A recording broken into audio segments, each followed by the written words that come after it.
season we are having in this Premier League 23-24 season. With 44 games still to go, over 4 more game weeks, and the record for the most goals in a Premier League season has already been broken. Harry Maguire's equaliser against Sheffield United became the 1085th goal of this season, breaking last season's record of 1084. What entertainment we're having this season. Yeah, it's not only this goal entertainment, but it is entertainment at each end of the table. After 34 game weeks, we are still not clear at both ends who will be relegated and who will be the champion, not even the European places. So it's all to play for in last 4 weeks, and the last month of Premier League will give us the kind of entertainment it's always giving. It's so lovely to be fan of Premier League and to watch Premier League up to this level. Yes, we finally got a little bit of understanding on who is in each race. Everton, Brentford and Crystal Palace have cleared their name from the relegation battle. But at the top of the table, while City and Arsenal still back it out, Liverpool's chances are gone. As Jurgen Klopp said, a crisis is needed at the other two clubs, and still, I'm not even sure if Liverpool can still win all their 4 remaining fixtures. Yes, the confidence is not there. The team is lethargic, physically weak, not pressing high, not playing the kind of attacking game they are so used to. They are so used to quick counter-attacks, attacking football, but we have seen it missing in last 3 games: Crystal Palace, Fulham and then Everton. And this loss to Everton was like a hammer, and I don't see Liverpool coming out of it, and I either can't see both the teams going into crisis, especially Man City with all their confidence of 4 years, 3 years continuously winning the league. They can't go in that kind of crisis. Yeah. Let's begin our predictions with the team we're just talking about, our Reds, as they travel to West But I would Ham's like to add London one Stadium. thing. As a Liverpool fan, we should be proud of our team this week, this year, because nobody gave us any chance in the beginning. And here you are, 4 games remaining. We are still mathematically in the race, and it can go up to the last match of the season to be mathematically out of the race. And I am so proud of our team. We got 1 trophy, but the last 1 week was some kind of, I think the pressure has taken its toll, and players are now that Man United defeat at FA Cup broke us, I think. And then we were not us, but still I am so proud of Jurgen Klopp. I am so proud of our team this year. We are always Reds. So, to begin the predictions, at the London Stadium, West Ham United host Liverpool.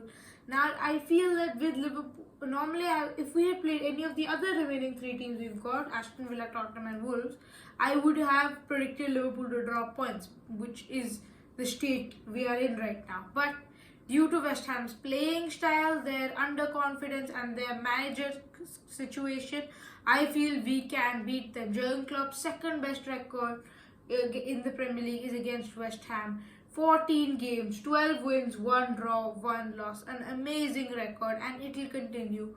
13th win for Jurgen Klopp against West Ham, and his final one. 3-1 victory, and Egyptian Mohamed Salah to score. Okay, I also agree with your sentiments, and it will be Liverpool victory. They want to put it right after midweek Everton game, and West Ham will give them that chance. Nunez to score 2-0 victory for Liverpool. Yep, staying in London now for a derby as Fulham play Crystal Palace. Crystal Palace are 3 games back-to-back wins. Yeah. The Liverpool 1-0, then 5-2 against West Ham, and now a 2-0 victory over Newcastle. And they couldn't be playing Fulham at a better time. Fulham, if they're on their worst run of form at home since last season, March. They are 2 games without a win at the Craven Cottage. I think that becomes 3 now. A 2-1 victory to the Eagles, and Iberishi Eze. Crystal Palace have placed a 60 million price tag on him and Michael Olise to get a goal. Yeah, for me it will be 2 teams, mid-table teams, no threat of relegation, fighting it out. Not a very good game to watch, I believe. but both the teams are of same quality. For me, it will be a draw 2-2 and Olise to score. Yep, Newcastle United against Sheffield United. The reverse fixture, when we go back to September, it was an 8-0 thrashing at Sheffield Stadium. It's a really different scenario now. Sheffield United under a new manager. Newcastle have gone through a lot in the season and they're still battling out for Europa League or Conference League spots. They can't afford to drop any more points after the 2-0 defeat to the Eagles. They will win. It will be tight 3-2 and Alexander Isak to score. I think it will be a one-sided game as it can happen. Newcastle will have easy victory 4-1 and Isak to score. Isak, yeah, he's on Yeah, some he fine is on. season. He's a good player, And I a think. good nomination for the Hublot Young Player of the Year. Yes, Maybe. he has scored I think 17 goals now. Yeah. So it's good. Okay, Manchester United against Burnley. In terms of Premier League records, this is one of the best. Manchester United, 16 played, 1 lost. Okay, Manchester United midweek beat Sheffield United, but not without the scare. Their quality at the end spoke, and then they won the game 4-2. But there was a scare. Burnley, rich in confidence right now. They And did they're not back lose in the last 4 battle games. for relegation. Yeah, so they have 23 points, 3 less than Nottingham Forest. Nottingham Forest, and 2 less than Luton. Yeah. Yeah, so they are in it. They will also fight it out. So it will not be an easy game for Manchester United. I was thinking to predict it a draw, but still I think Man United will have that individual quality like Fernandes, like Maguire, header on the corners, then Rashford or any of the players, Garnacho. They will have that individual quality which will make the game easy for them. They will have victory 3-1, Howland to score in this game. Yep, I feel this will be that kind of game where they'll score in the first quarter of an hour, dominate the game because it's at a home, and then score 1 in the last 10-15 minutes. 2-0 victory, and the man with the brace, including a 50-yard screamer in the midweek, Bruno Fernandes to score. Next up, Wolves against Luton. Luton in danger. Yep, now they know that Everton are out of this race. Brentford, Crystal Palace, they're all gone. It's just between them, Nottingham and Burnley. 1 spot available in the Prem. Nottingham Forest are currently occupying it. They cannot afford to lose any more games from now to the rest of the season. I think Wolves is a really tough place to go to right now, the Molineux Stadium. They've had some amazing results there, beating Manchester City even earlier in the season. But with Wolves not really having much to play for, and even though their manager has signed a new deal, Gary O'Neill, he's expected to, I think it will be a 1-1 draw, stalemate here, and Colton Morris to score. Yeah, for me, this game, as you are saying, it will be a draw, and I also agree with the same thing. Luton can't drop more points now, and lately Luton is not playing really good. I think they are under pressure now. Initially, they were a little bit Enjoyable to watch. enjoying, Actually. and they were enjoyable to watch, and they were playing that different kind of football. Everybody was having sympathy with them, but now in last few games they are not playing that kind of football which initially they were playing, and they were too easy to play along, and teams are beating them. So it's, but this one, because Wolves are safe now, Wolves are not that. I didn't see the intensity when they were playing against Crystal Palace. Same here, but still, I say it will be a draw because both teams have less intensity. Not a good game to watch. 2-2, Kuna to score. Yep, Everton against Brentford. Brentford. 2 teams which are near the verge of saying that we're safe from the relegation battle. Everton first derby win at Goodison Park since 2010, back in Mikel Arteta's playing days. That will be boost. As Sean Dyche said, it was for the people, the fans. He says that this is not over the line yet, but I think one more win and Everton are good. Yeah. But Brentford's not an easy team to play right now. They did not have midweek action, well rested. Put a 5-star show at Kenilworth Road with Sharder, Visser and co scoring goals. I was on the verge of saying Brentford victory, but due to the game being at Goodison Park, I am going for another 1-1 draw and DR Congo international Yohan Wissa to score. Yeah, for me, Brentford will burst the bubble around Everton. They had 2 games streak They won last 2 games, but this one will be difficult. Brentford, as you said, well rested. Everton put a lot of effort in the game against Liverpool. So Brentford well rested and well coached also, because I was reading some of the articles where Thomas Frank has been linked with Liverpool vacancy. So it's a very good coach, and Brentford now Tony Visa and Mbumo, everybody available. It will be easy victory for Brentford. 2-0, Tony to score for me. Now Aston Villa against Chelsea. Chelsea right now, you don't know what they can do. Beat Everton 6-0. Exactly 8 days later, you lose to your London rivals Arsenal 5-0.